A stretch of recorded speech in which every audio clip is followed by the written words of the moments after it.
بسم اللہ الرحمن الرحیم۔ السلام علیکم۔ میرا نام حکیم سید ظہور احمد بخاری، معالج سدات دواخانہ بنگاہیات، پنجاب، پاکستان۔ ناظرین، آج میں بات کروں گا انتڑیوں کے مرض پر۔ میرا موضوع گفتگو ہے بواسیر۔ ناظرین، اس مرض کو انگریزی میں پائلس کہتے ہیں، اردو میں بواسیر کہتے ہیں، عام زبان میں خونی بادی بواسیر کہتے ہیں۔ ناظرین، یہ ایک خشکی والے مزاج کا مرض ہے۔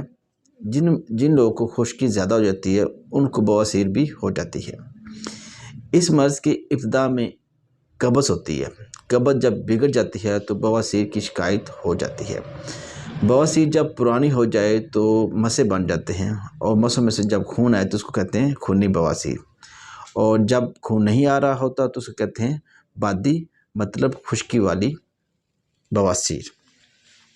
ناظرین، اگر ہم بات کریں کہ اس مرض کے ہونے کی وجوہات کیا ہیں تو چند ایک میں آپ کو بتا دیتا ہوں۔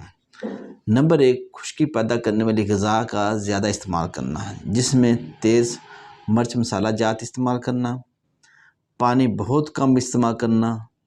پانی کم پینے کی وجہ سے بھی انتڑیوں میں خشکی ہو جاتی ہے اور بواسیر کی شکایت ہو جاتی ہے۔ اس کے علاوہ اچار، چنوں کی دال، بڑا گوشت، پراٹھا، نان، سموسے پکوڑے، فاسٹ فوڈ کا کثرت کے ساتھ استعمال کرنا بواسیر کا باعث بنتا ہے۔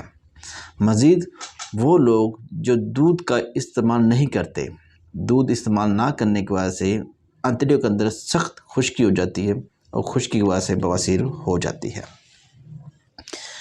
جو بواسیر کے مریض ہوتے ہیں، جو متاثرہ مریض ہوتے ہیں بواسیر سے، ان کو جو بواسیر کی وجہ سے نقصان ہوتا ہے، نمبر 1، مخصوص جگہ پر انتہائی زیادہ درد ہوتی ہے، جس کی وجہ سے مریض نہ ٹھیک طرح سے چل سکتا ہے، نہ بیٹھ سکتا ہے، نہ اس کی طبیعت میں خوشی آتی ہے، نہ وہ خوش ہو کر کسی کے ساتھ بات کرتا ہے، ہر ٹائم پریشان رہتا ہے۔ اگر ناظرین ہم بات کریں اس مرض کے علاج کے بارے سے، تو یہاں پہ آپ کو 2 ٹوٹکے بتا دیتا ہوں۔ نمبر 1، کالی مرچ، کالے جوں ہم وزن لینے، ٹھیک ہے، ان کو بریک کر لیں، کھرل کر لیں یا مشین سے کروا لیں، جیسے بھی بریک کر لیں۔ 1000 ملی گرام والا کیپسول ایک صبح، ایک دوپہر، ایک شام استعمال کریں۔ اس کے ساتھ انجیر کے 5 سے 7 دانے رات کو پانی کے اندر پکو کر رکھ دیں، صبح اٹھ کر انجیر کھا لیں اور پانی پی لیں۔ انشاءاللہ تعالیٰ آپ کا یہ بواسیر کا مسئلہ جو ہے کچھ ہی دنوں میں، زیادہ 10 سے 12 دنوں میں ٹھیک ہو جائے گا اللہ کے حکم سے۔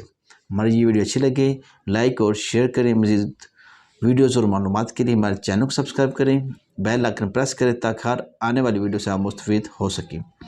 دعاؤں میں یاد رکھیں۔ اللہ حافظ۔